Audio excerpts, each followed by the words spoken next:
ketemu lagi dengan pelajaran pendidikan Pancasila dan Kewarganegaraan kelas 8.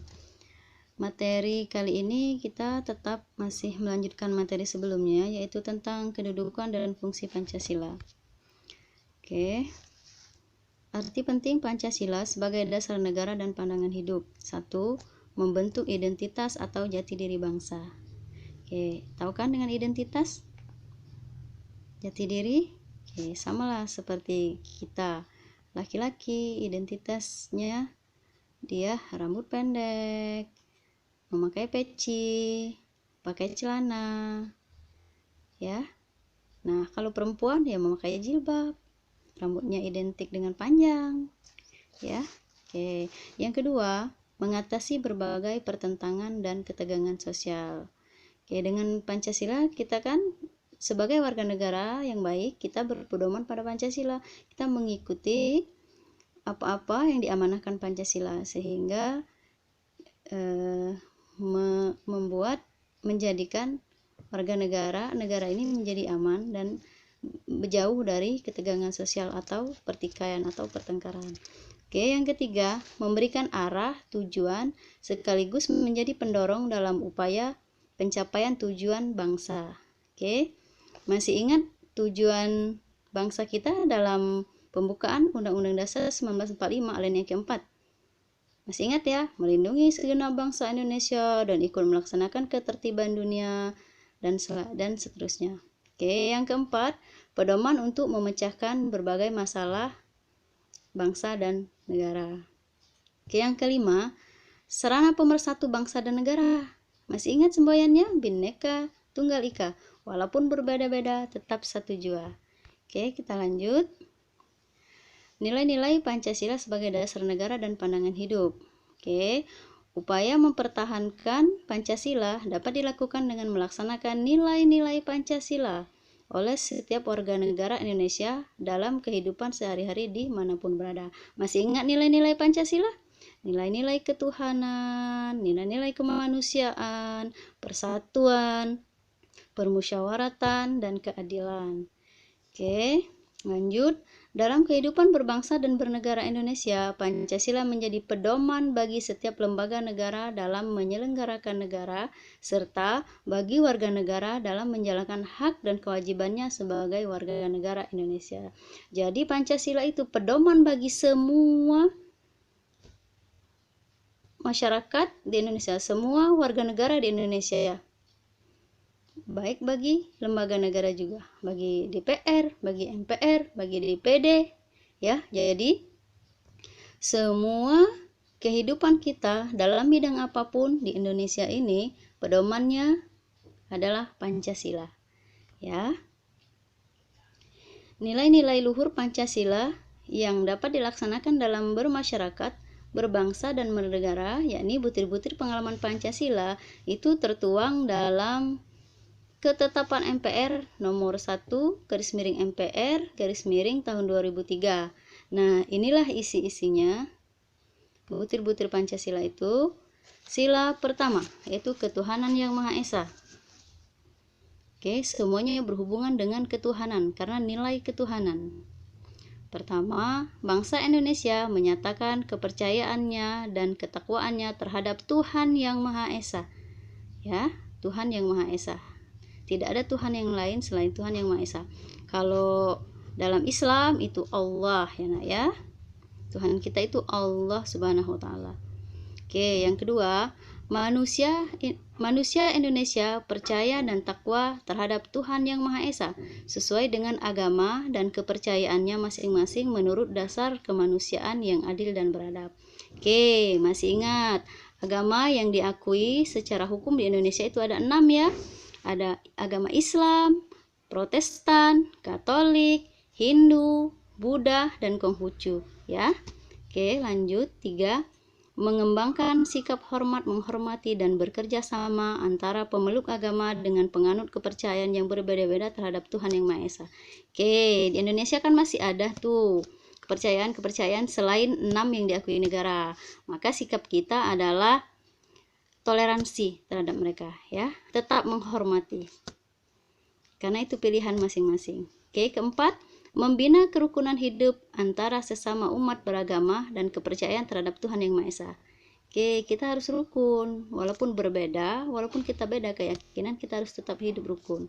Karena kita berada dalam satu negara Indonesia, walaupun berbeda-beda, kita tetap satu. Agama dan kepercayaan terhadap Tuhan Yang Maha Esa adalah masalah yang menyangkut hubungan pribadi manusia dengan Tuhan Yang Maha Esa. 6. Mengembangkan sikap saling menghormati kebebasan menjalankan ibadah sesuai dengan agama dan kepercayaan masing-masing. Oke, tidak memaksakan suatu agama dan kepercayaan terhadap Tuhan Yang Maha Esa kepada orang lain. Tidak memaksakan, itu kehendak sendiri ya. Tidak boleh kita memaksakan tetangga, siapapun untuk mengikuti kepercayaan kita. Oke. Sila kedua, kemanusiaan yang adil dan beradab. 1. Mengakui dan memperlakukan manusia sesuai dengan harkat dan martabatnya sebagai makhluk Tuhan Yang Maha Esa. 2. Mengakui persamaan derajat, persamaan hak dan kewajiban asasi terhadap manusia tanpa membeda-bedakan suku, keturunan, agama, kepercayaan, jenis kelamin, kedudukan sosial, warna kulit, dan sebagainya. Karena di hadapan hukum kita adalah sama. Oke, 3. Mengembangkan sikap saling mencintai sesama manusia. Ya, harus saling mencintai. 4. Mengembangkan sikap saling tenggang rasa dan tepa selera. 5. Mengembangkan sikap tidak semena-mena terhadap orang lain. 6. Menjunjung tinggi nilai-nilai kemanusiaan. Gemar melakukan kegiatan kemanusiaan.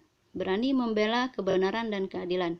Bangsa Indonesia merasa dirinya sebagai bagian dari seluruh umat manusia. 10. Mengembangkan sikap hormat menghormati dan bekerja sama dengan bangsa lain. Oke. Kita adil, menghormati, kita tetap baik dengan siapapun. Walaupun berbeda-beda, tetap kita harus saling menghormati. Harus tetap menjaga persatuan dan kesatuan bangsa ini. Ya. Oke, sila ketiga, persatuan Indonesia. Mampu menempatkan persatuan, kesatuan, serta kepentingan dan keselamatan bangsa dan negara sebagai kepentingan bersama di atas kepentingan pribadi dan golongan.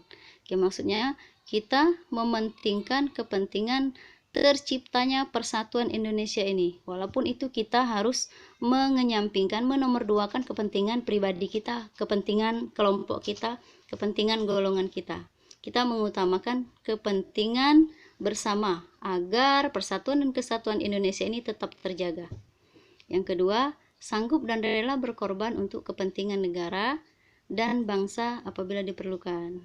Ya. Kita sekarang sebagai pendidik, sebagai siswa, tentunya belajar dengan baik, belajar dengan giat itu salah satu bentuk pengorbanan pemberian kita terhadap negara. Jadi tetap belajarlah dengan baik, walaupun kita belum bisa berbuat, misalnya ikut ke perbatasan, ikut menjaga pulau, itu kita belum bisa lakukan, tapi belajarlah dengan baik, belajarlah dengan tekun, itu adalah salah satu bentuk pengorbanan kita untuk negara. Ya. Yang ketiga, mengembangkan rasa cinta kepada tanah air dan bangsa. Oke, cintalah, banggalah kita dilahirkan di Indonesia, kita ada di Indonesia, tanah yang amat sangat subur, negara yang ramah, cintailah Indonesia kita. Oke, keempat, mengembangkan rasa kebanggaan, berkebangsaan, dan bertanah air Indonesia. 5. Memelihara ketertiban dunia yang berdasarkan kemerdekaan, perdamaian abadi, dan keadilan sosial. Selanjutnya, mengembangkan persatuan Indonesia atas dasar Bhinneka Tunggal Ika. Tadi, walaupun kita berbeda-beda, mau warna kulitnya, mau pekerjaannya, mau jenis kelaminnya, mau agamanya, rasnya beda-beda, nggak masalah. Yang penting, kita harus tetap jaga persatuan dan kesatuan agar Indonesia tetap utuh, tetap bersatu dengan teguh. Oke, yang ketujuh, memajukan pergaulan demi persatuan dan kesatuan bangsa. Oke, selanjutnya sila keempat. Kerakyatan yang dipimpin oleh hikmat kebijaksanaan dalam permusyawaratan perwakilan. Oke, inilah poin-poinnya untuk mudah-mudahan bisa kita terapkan dalam kehidupan kita sehari-hari. Itu yang pertama, sebagai warga negara dan warga masyarakat, setiap manusia Indonesia mempunyai kedudukan, hak, dan kewajiban yang sama. Iya, posisi kita, kedudukan itu posisi kita di hadapan hukum adalah sama. Hak kita, hak itu yang kita terima ya.